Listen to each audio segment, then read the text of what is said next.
Thus far, we've investigated the stoichiometry of chemical reactions, the way in which you can express a reaction using a balanced chemical equation, which gives you the relative amounts of the substances associated with the reaction in moles. And then, of course, when you have moles, you can turn that into all kinds of things. We've also looked at different types of simple reactions in aqueous solution. And we're going to do more of this descriptive chemistry, and we're also going to use the stoichiometry all the way through. But when we're studying reactions, we're also interested in the physical chemistry of the reactions. And the physical chemistry of the reactions at our level can be broken down into how fast the reactions go and the energy changes associated with reactions.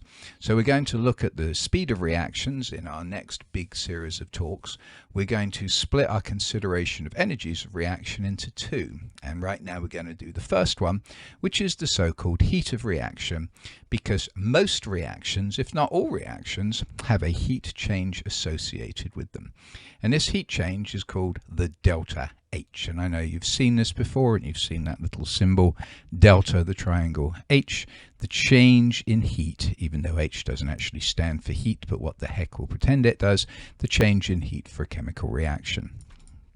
Now, some reactions can give off heats and warm up the outside or surroundings, and I think you should be very familiar with combustion reactions. Okay, combustion reactions, burning something, we feel the heat, and that heat is because the chemical reaction going on, the combustion reaction is going on, is giving off heat.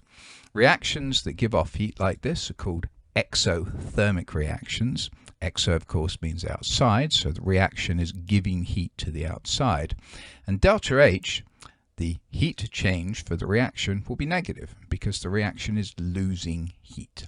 So something that's really, really important that you get associated in your minds are all these red words, reactions that give off heat, so they're exothermic, so delta H will be negative. And we'll put that in a nice little red box.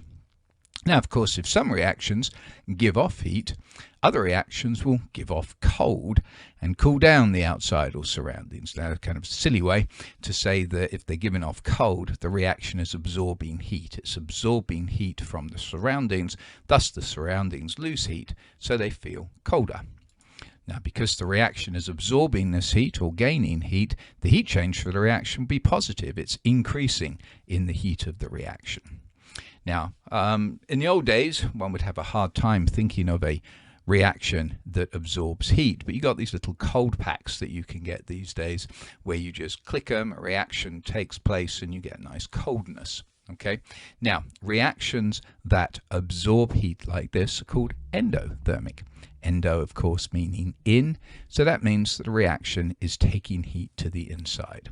And so again, putting this in a little green box now, those three green words should be associated. If a reaction absorbs heat, it's gaining heat, so delta H will be positive, and we call that an endothermic reaction.